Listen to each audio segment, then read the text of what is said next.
If those words give you chills, you're not alone. ThunderCats wasn't just another 80s cartoon. It was an epic saga with stunning visuals, unforgettable characters, and a mythology that felt bigger than Saturday mornings. Lion-O, Chitara, Panthro, and the rest of the team weren't just heroes. They were icons. Today, we're diving into 10 wild facts about the original 1985 ThunderCats series that most fans never knew. Before we start, subscribe to Pure Nostalgia and hit that notification bell so you never miss our deep dives into the cartoons, toys, and pop culture that shaped our childhoods. Fact 1. Created by a World War II veteran who invented the portable record player. ThunderCats was created by Tobin Ted Wolfe, a fascinating figure with a life that went way beyond cartoons. Wolfe was a World War II veteran who later became an inventor and entrepreneur. Before creating ThunderCats, he designed one of the first portable record players marketed specifically to teenagers in the 1950s. Wolfe understood what kids wanted: excitement, heroism, adventure. He pitched ThunderCats to Rankin & Bass Productions as a grand space fantasy epic, not just another toy commercial, but a genuine story about survival, honor, and rebuilding civilization after catastrophe.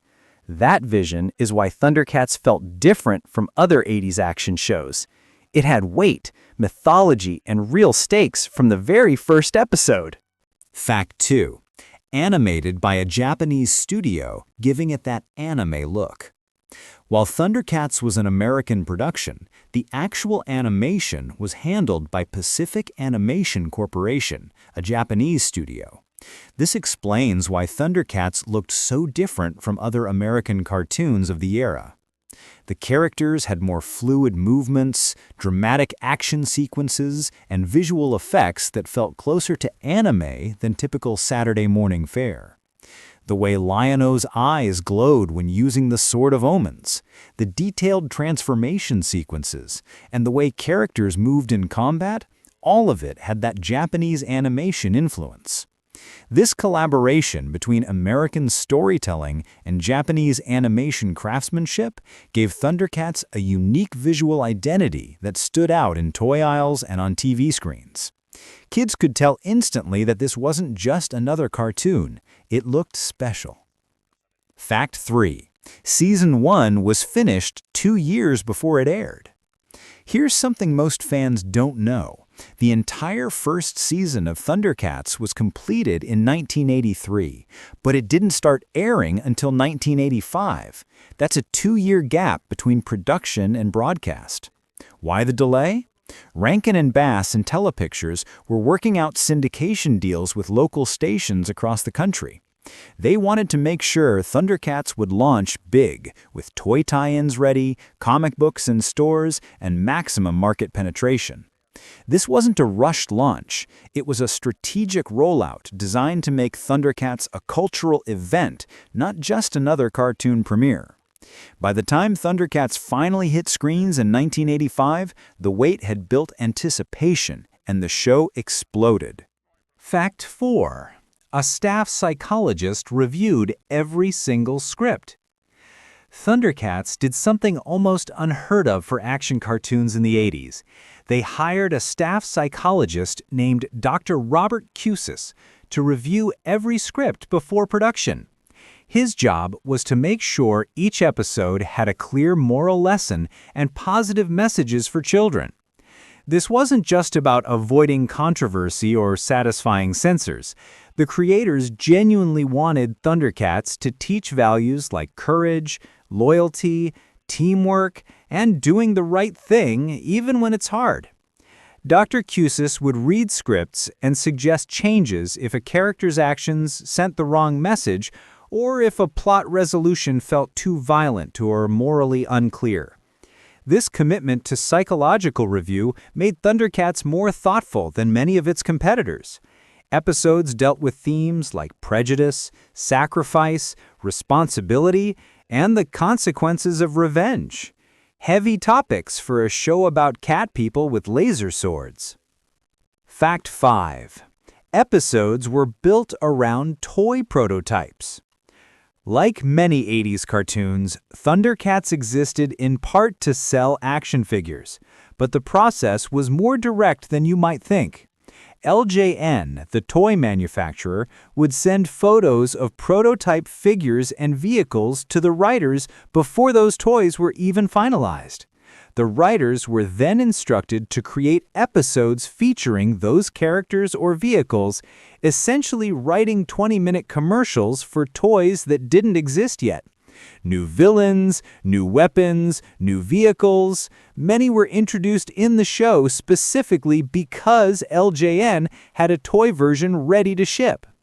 This toy-driven storytelling could have felt cynical, but the writers did their best to integrate new characters meaningfully into the ongoing story. Some of those toy episode characters, like the Thunder Tank or the Mutants vehicles, became fan favorites despite their commercial origins. Fact 6. ThunderCats became official school curriculum.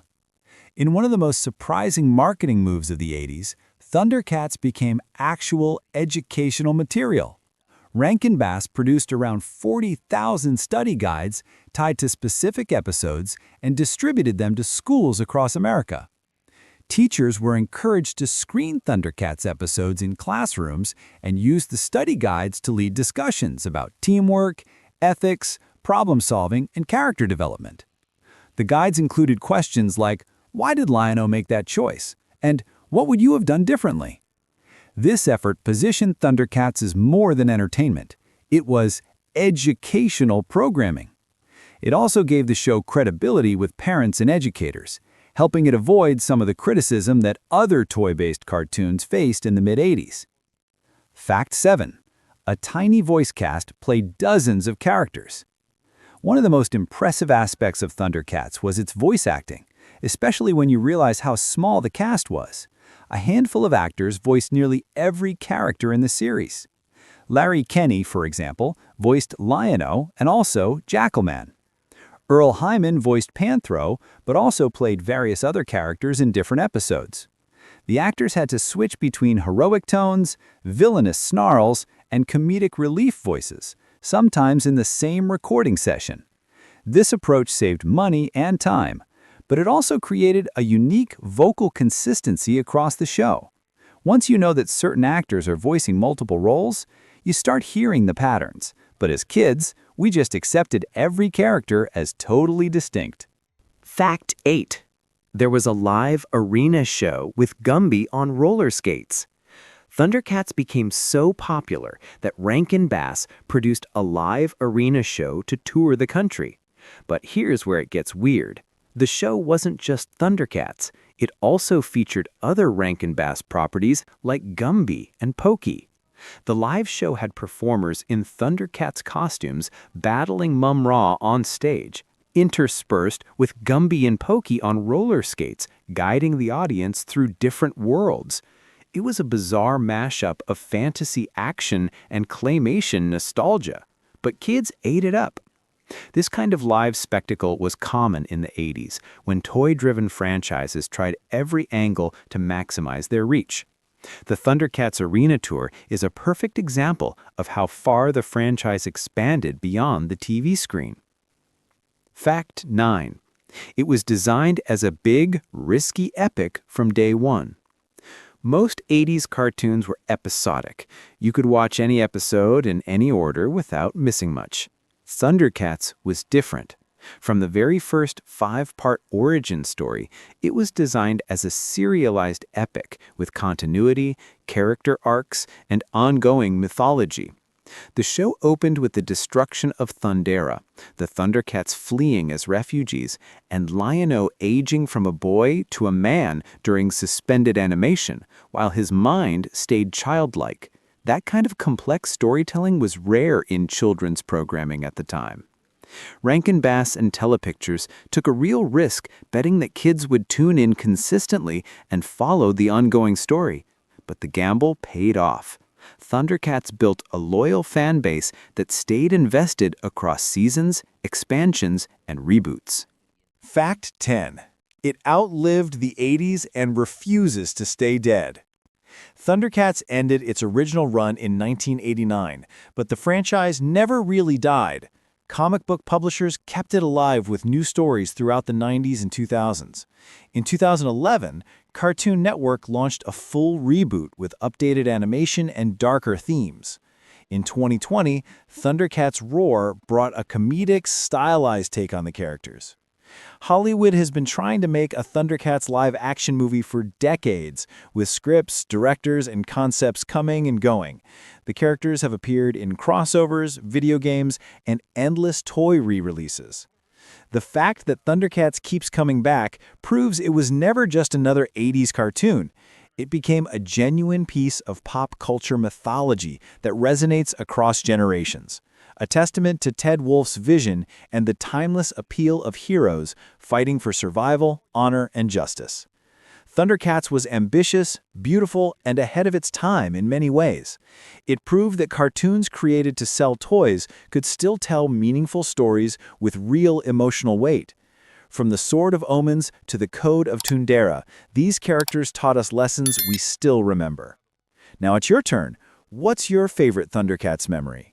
Was it Lion-O's transformation, Chitara's speed, Panthero's strength, or maybe Snarf annoying everyone? Tell us in the comments which moment stuck with you. And if this trip back to Third Earth brought back great memories, subscribe to Pure Nostalgia, hit the like button, and turn on notifications so you never miss our next deep dive into the cartoons and toys that made the 80s and 90s unforgettable.